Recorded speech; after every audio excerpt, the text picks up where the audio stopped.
Pasipiktino jūsų paskaita, išsakyta pozicija, kad islame skelbiami nerimti dalykai. Nėra islame nerimtų dalykų. Pateikit bent vieną. Arba nustokit dezinformuoti žmonės. Miela musulmonė, jūs čia taip švelniai pasakėt nerimtų dalykų. Aš sakau, kad islamo šaltiniuose, Korane ir Sunoje, aš nekalbu, kad ten kažkoks imamas gal ten neišmanantis kažkokie atskiri musulmonai ar kokia grupuotė musulmonų. Ne, pats Koranas ir Suna kalba ne tai, kad nerimtus dalykus, bet tiesiog komiškus, su sveiku protu nesuderimus dalykus, kurie yra ir Dievo ir pranašų tiesiog juodinimas. Tiesiog komiškus, karikatūrinius dalykus kalba. Ir aš jums pateiksiu Koranų ir Suną šitos dalykus, jeigu norit. Miela musulmonė, paimkit ir užsirašykit. Aš tik tai sakykais daugiausiai remsiuos, patikrintais hadisais, jeigu sakau, rimčiausi Daif arba Hasan hadisais, tai čia, pavyzdžiui, Sakih Bukhari. Po Korano šventumu ta knyga ir svarbumo yra antra musulmonams, tai ir sunitams. Sakih Bukhari. Atsiverskit Sakih Bukhari, jeigu ne, tai galite pasidaryti, pasigūglinkit. Sakih Bukhari, 7 tomas, 65 knyga, hadiso numeris 366. Ir aš pasakysiu, kad ne tik nerimtus dalykus, komiškus, absurdiškus, kvailus dalykus skelbia. Suna ir Koranas. Ir dabar bandykit jūs man išaiškinti, kad čia labai rimtas dalykas, čia mes nesuprantam nieko. Pranašas sallallahu alaihi wasallam pasakė, kai valgote ir pavalgot, nenusišluostykit rankų iki tol, kol jūs jų nenulaižysit arba duokit kam nors kitam jas nulaižyti. Įdomu, jūs miela musulmonė laikote šitą, ar ne? Pavalgėt, musulmonai paprastai rankom valgo, dešinė ranka ima, kairė yra užpakaliui skirta ir visiems kitiem aptarnavimams. Taip, o su kairė nevalgot, o valgot su dešinė ranka. Nes rankos paskirstytos islame, Dievo įstatymas, kur ką naudoti tą ranką. Nes net kai geriat vandenį, kad 3 pauzes padaryti, padelį geriant oro neįkvėpti, viskas reguliuoja šariatas. Nu. Tai vat, mėla musulmonė, ar jūs, kai taukuotas rankos būna paprasčiausiai, ar jūs laižot, ar duodat kam nors nulaižyti. Vyrai, vaikui, giminiai, draugai, svečiai, tą laižyk. Suna. Jūs man sako, islame nėra kvailų dalykų. Čia kas? Vartosi musulmonai visaip. Žmonės sunkiai gyveno, žinot, posakį, neprivalgiai, neprilaižysi. Ką tu sunkiai gyvenęs laižydamas tavo rankas, kai jis pavalgys, kad jis sunkiai gyveno. Jūs suprantat, bandymas pateisinti dar durnesnis už hadisą yra. Jūs sakot, islamas durnyšių neskelbia. Islamas neša durnystę pasaulį, laižyk rankas taukuotas. Nenusišluostik, kol nenulaižys kas nors. Nėra kam nors pats laižai. Čia nerimtų, čia idiotiški dalykai. Važiuojam toliau. Sakih Bukhari, 1572 numeris hadiso. Pranešama, cituoju, praneša, kad Džabir bin Abdullah, tebūna patenkintas jo Alachas, pasakė: pradžioje Alacho pasiuntinys įsakė mums žudyti šunis. Ir net kai pas mus atvyko iš dykumos moteris su savo šunim, mes tą šunį užmušėm. Bet tada pranašas uždraudė žudyti mums visus šunis ir pasakė: turite žudyti tik tai juodus šunis su 2 baltom dėmėm virš akių, nes kiekvienas toks šuo tikrai yra šaitanas. Čia nesąmonė, aš nepavadinsiu, jūs man nerimtų dalyką, aš taip nesakiau nerimtų dalyką, sakau, idiotizmus skelbia. Jis buvo šunširdis filmas, Mykatov, dušilį. Šunis atvykęs į Mediną, Mahometas pirmą dalį šunis naikina. Daužė, paskui apriškimas, bramba, ne visus. Tik tai va, juodas ir sutašviutės, šitie šaitanai yra. Šuva šaitanas. Gerai skamba, šaitaninis šuva. Yra tokia veislė, šaitaninis šuva. Dievas pakėlė pranašą šunim žudyti. Mesija irgi laukia. Jėzus bin Marijam ateis. Ir krikščionys ir mahometonai laukia, ateis Jėzus antrą kartą atėjimą. Ir musulmonai laukia. Ir hadisas sako, 3 darbus Jėzus turės padaryti. Krikščionys vieną nesąmonę kalba. Dabar pas musulmonus dar krikščionių nesąmonę lenkia Jėzus antras atėjimas. Padarys 3 darbus. Pirmiausia, išžudys visas laukinės ir naminės kiaulės Jėzus atėjęs. Įsivaizduojat, Jėzus pasiraitoja rankovės, pasiema ir įrankėjo per tvartus. Iš pamiškus viską, atda šernas lepės. Ir tik paskui jau žydus žudys. Tik ar ką Benedis saugo žydus, ar ne? Pirmiausia, kiaulės visus naikins. Kiaulės išnaikina. Na ir kiaulė. Tada laužys kryžius. sulaužys visus kryžius. Nuo bažnyčių, nuo kaklo, nuo sienų, eina per gryčias, patikrina visus kryželius, laužo. Darbas. Mesijo darbas. Masich. Ir trečias darbas užmuš Dadžalą, Benakį. Turi antikristą musulmonai ir krikščionys ir musulmonai turi antikristą. Kaip be šito, bent tai. Mat judėjai neturi antikristo. Krikščionys ir musulmonai turi. Pas krikščionys vienas antikristas ir kas netiki Jėzų, tai jau yra antikristas. Aišku, antikristas bus žydas, pas krikščionys, pas musulmonus irgi žydas bus iš Irako. Tai žydai, ojei. Bus su viena akim milžinas ant geležinio asilo jėdinės, kankins persekęs musulmonus ir išskyrus tik Saudo Arabijos teritoriją aplink Meką ir Mediną, ten tik vienintelės vietos jisai nepavergs. Ar visus kitus pavergs musulmonus, pavažiuos, ir ateis Jėzus ir jų asilą sunaikins tą geležinį. Visai, kaip Michaldas knygai ant geležinio pečiaus antikristas jėdinės po kaimus. Kristus naikins kiaulės žudis, o Muhamedas šunis naikina. Jūs ką? Aš tikiu, kad Muhamedas buvo pranašas. Ir jūs šitą tyčiotės iš pranašo, šitą sakydami. Ir šitą žinią jūs nešat. Pranašas sūna. Muslim hadisas 1573 numeris. Skaitykim kitą hadisą. Ibn al-Mugafal pasakė, Allaho pasiuntinys sallallahu alaihi wasallam pasakė, liepė naikinti šunis. Vėliau jis leido mums turėti medžioklį šunį ir avių ganimui. Pirmą naikinam, paskui biškį turim šunį. Aš esu vienu libaniečiu. Pasiekiau kažkada, atsimenu iš šitos musulmonus. Šuns seilė yra sutepa ir taip toliau. Dėl to seilė šunį, tai Allahas su tokiam seilėm jį sukūrė. Kam tu dabar jį žudysi, nesvarbu. Bet jis sako, medžioti, tai galite šunį. Tai medžioklinių šunų seilės, jis jokių parazitų neturi, jos nesukelia. Sakau, ten sudrasko šuva, jūs pasiėmat apdraskytą šunus jau grobį. Čia šitos seilės geras medžioklinė. Ką tu su šito nulipusiu nuo kalnų pasiaiškinsi, Mahmudu? Šansų nėra. Važiuojam toliau. Al-Bukhari 188 numeris ir paskaitykit hadisą. Muhamedas spjaudydavo į vandenį, indą su vandeniu ir liepdavo pasekėjams savo sahabams gerti. Fantastika, ne? Šviesa. Cituoju. Pranešama, kad Abu Musa, tebus jo patenkintas Allahas, pasakė. Vieną dieną pranašas įsakė jam atnešti vandens indą. Jis nusiplovė jame rankas ir veidą, paskui spjovė į tą indą ir po to įsakė, gerkit iš šito indo ir užpilkit, kas liks ant veido ir kaklo. Islamas durnų dalykų neskelbia. Pagrindiniai šaltiniai, Sakih Bucharis. Tai yra privalomas reikalas jų čia, Sakihai. Ant Sakihų. Korano tu negali tiesiogiai vadovauti, sako, tu nesuprasi. Viskas per hadisus turėjai, taip? Hadisas aiškina. Pranašas paima indą, nusiplauna ranką savo, gal ir po tualetą, pranašas naudodavosi tualetą, tada žinot, kaip jie to tualetų, kuo jie šluostydavosi, ai. Tik to.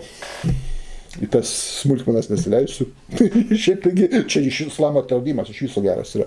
Akmenukai šluostydavosi. Su akmenuku ten šluosto. Gerai. Bet turi būti neporinis skaičius, hadisas yra. Būtinai neporinis skaičius akmenukų, kai šluostysi tą vietą.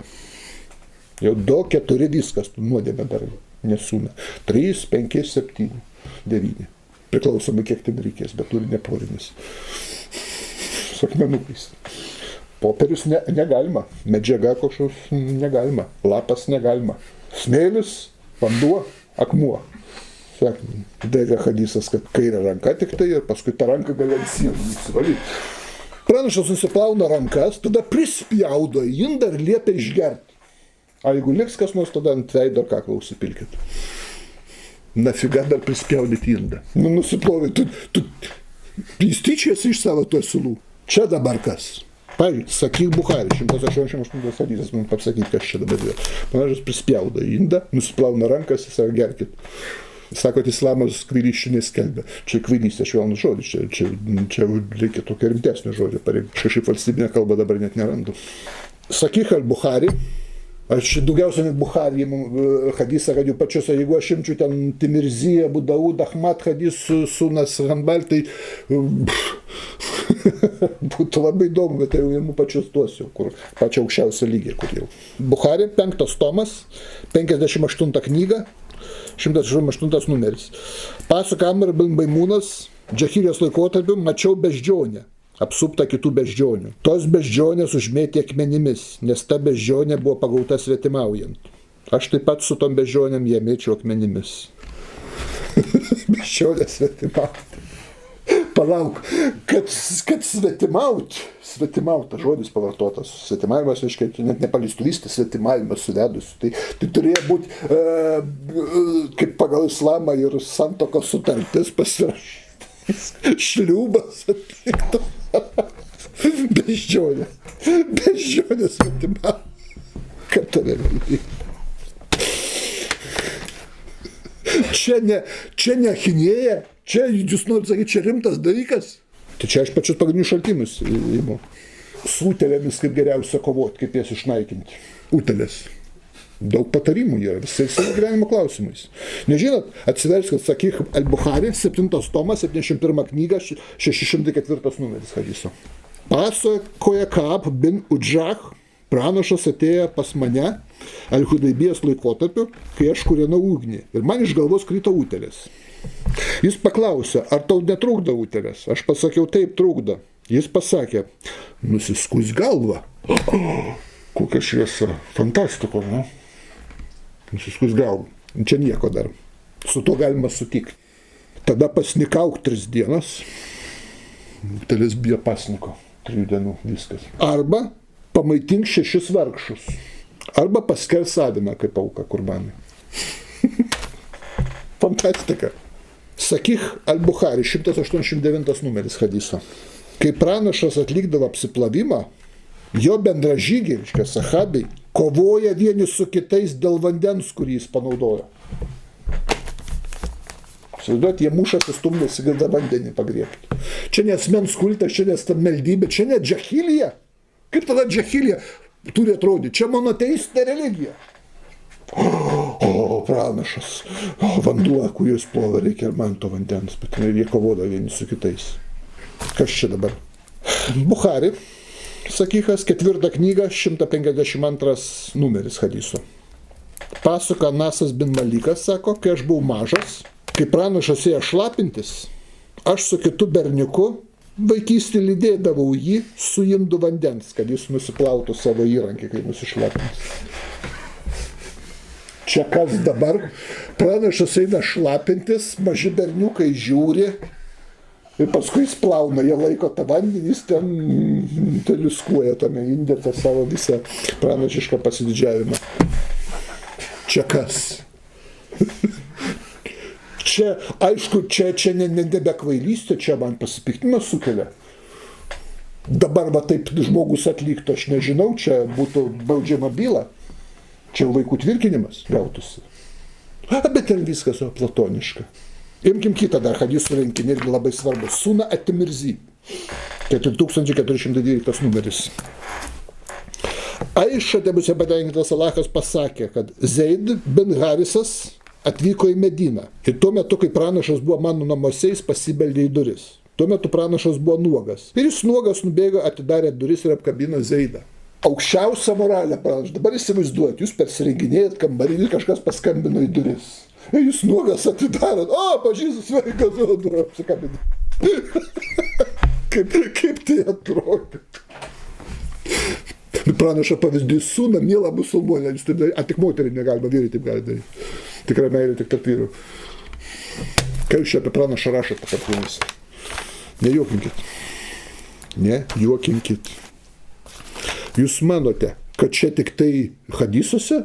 Aš galiu tęsti, tokių nesam Koraną. O Koranas jau gerai, čia neiškraipytas paprasčiausiai. Nu gerai, Koranas jau aiškina heteroseksualiems tikratikiams šahidams, kad jeigu tu krysi už tikėjimą, šahidų mirs, paprasčiausiai tau tos hurijos yra, visada amžinai jaunas, amžinai mergelės, niekad nepavargstančios nuo meilės reikalų. Nu, sakykim, velniai nemat, sakykim, dar galim suprast, nors nelabai aišku. Bet kodėl rojai ten jauni ir gražus maži berniukai aptarnausius? Koranas tą sako. Ką negali būti kokio normalaus, solidaus liekajaus sukur Dievas, kokio hūrijaus kokios. Kodėl tie maži berniukai ir labai gražus? Netikėt?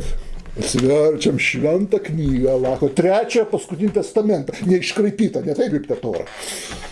Žiūrim, 52 sūra, Kalnas sūra, nuo 21 iki 20 4 ajatą paskaitysiu visą, kas bus rojui. O tie, kurie įtikėjo ir pasiekė jais jų palikuonis tikėjimu, mes atversim jiems jų palikuonis ne per plauką, nesumažinsim jų dalies, kiekvienas žmogus yra to, ką įsigijo garantas. Ir aprūpinsime mes juos vaisiais ir mėsa, ko jie panorės, čia rojui bus. Vaisių ir mėsos, ko tik panorėsi. Mėsa ir vaisiai. Negerai vaisių su mėsa iškart maišyti. Jie leidžia per rankas vieni kitiems taurę, ten yra tuščiažodžiavimo ir vedimo į nuodėmę, gražu rojui. Taurė kažkokia keliauja iš rankų rankas, ten nėra tuščiažodžiavimo, ir dabar 20 ir patarnaus jiems jaunuoliai, gražus, tarsi koks šventas žemčiūgas. Gerai, ten rojus, viskas, mėsos bus, gerai, bus vaisių daug, sakykim jau. Bet dabar prie ko čia tie jaunuoliai patarnaus? Kas čia per atlyginimas? Kas čia turi dėliot labai? Rojaus siekti. Nežinau, o jeigu neturi tokių polinkių, tai tada kažkaip netraukia tas rojus. Važiuojam toliau. Kitas rojus aprašymas, 56 sūra. Tai, kas krinta. 17-18 paskaitykim. Kaip rojus atrodo, viską paskaitysim. Nuo 11 iki 17. 18-19. Kaip atrodys rojus. Šitie bus tie, kurie bus priartinti palaimos soduose. Rojus sodas reiškia. Pirmųjų tuntai ir šiek tiek paskutiniųjų. Daug labai pirmųjų ir mažai paskutinių bus. Jie gulės išdabintose gultose. Visi iškreipti kaip kiaulas. Pasirėmė alkūnėmis vienas prieš kitą. Gultą pasirėmė, čia atlyginta tau. Patarnaus jam jaunuoliai niekad nesenstantis. Kas čia dabar? Turiu klausimą. Prie ko čia tokias užuominos apie berniukus patarnaujančius. Patarnaus nesenstai su taurėmis, vazomis ir stiklais rūvančio vandens, nuo kurio neskaudės galvos ir neapims nuolpis. Ir vaisiais tais, kurie tik pageidaus, ir paukščių mėsą, kokios tik panorės. Juodakės, didžiakės, panašios į brangų perlą, gūries čia bus dar bus atlygį už tai, ką jie darė. Neišgirs jie ten burnos aušinimą ar priekaištų dėl nuodėmės, vien tik žodį, tai ką, salem. Gerai, čia gerai, gūries bus, ir dar berniukai tie vaikščios patarnaus aplinkui, čia kas. Važiuojam toliau, 76 sūra. 76 sūra. Nuo 11 eilutės iki 19. Skaitau visą, kad būtų aiškiau, kaip tas rojus atrodo. Ir Alachas išvadavo juos nuo šios dienos rūsčio ir leido jiems išvysti spindesį bei džiaugsmą ir apdovanojo juos už tai, kai iškentė sodų bei šilkais. Beje, šitam gyvenime šilkas uždraustas. Musulmonui negalima šilko nešioti prieš tai. Ar jau galima bus? Čia negalima, ten galima bus. Va. Čia negalima, tu laikaisi nuodėmę šilką, bet ten atlygį šią šilką turiu.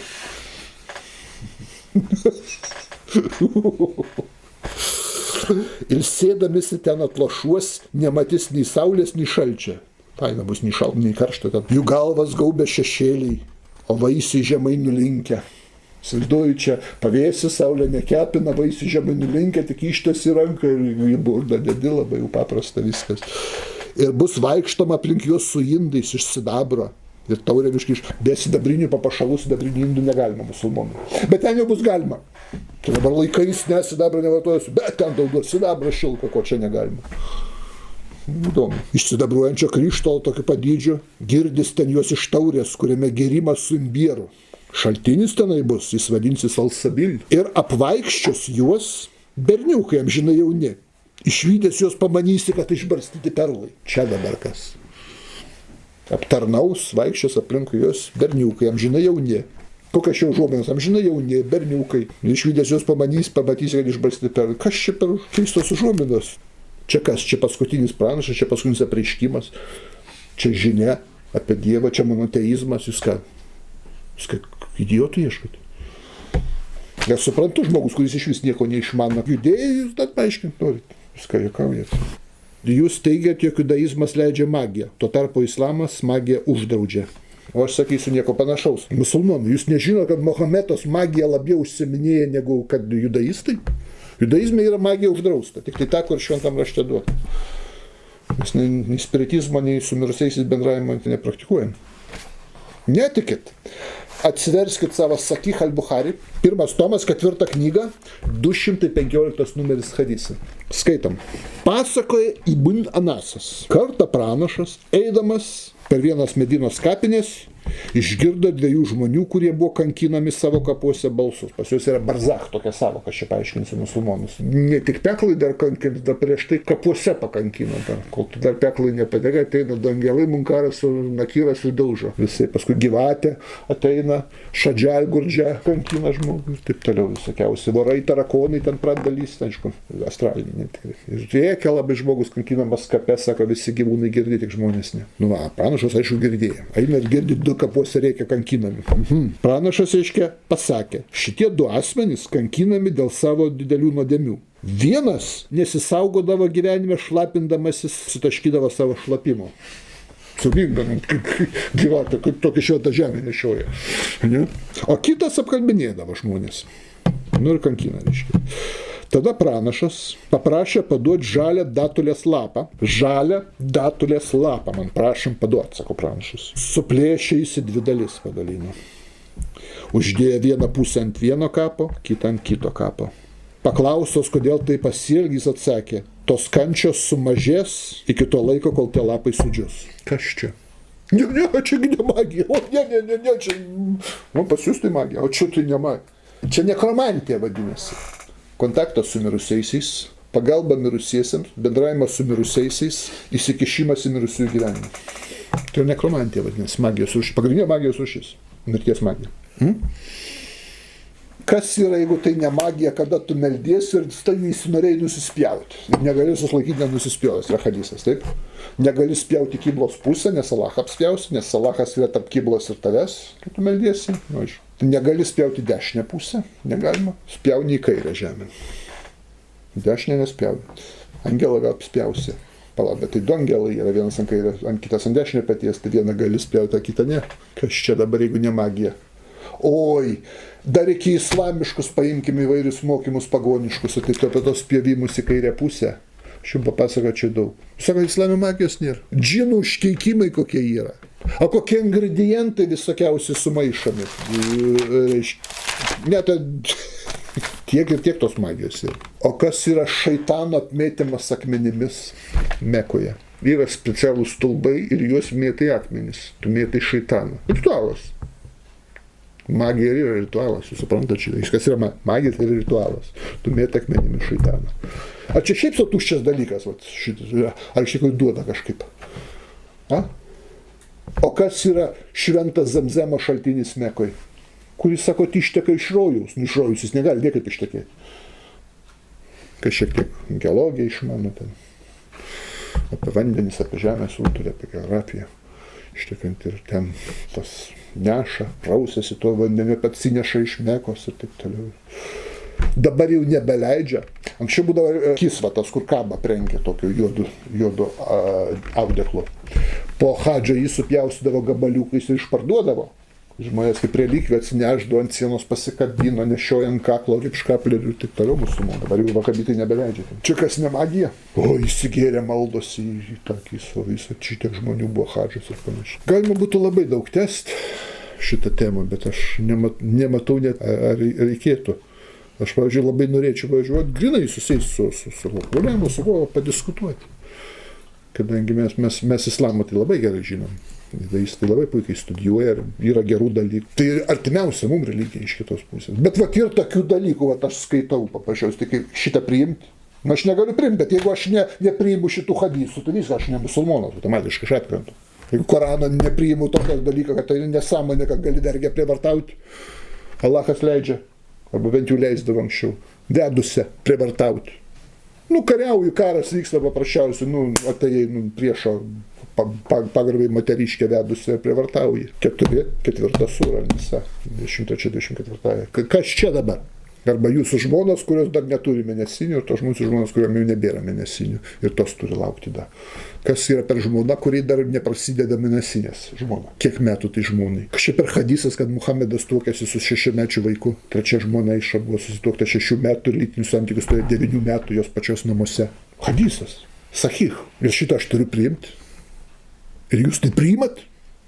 Jūs tai priimat, tai kažkas su moraliniu kompleksu blogai, santykius su Dievu truputį reikėtų pataisyti šiek tiek. O sąžinė kažkaip sveikas protas neliudė, kad tai negali būti tiesa. Pasidomėkit, ką reformistinis judaizmas moko Suraskite ten kažkokią nesąmonę, va, pavyzdžiui, pas mus, kas su sveiku protu ar su morale. Ir palyginim su islamiu, pamatysit, kad jūs dieną su naktim lyginat.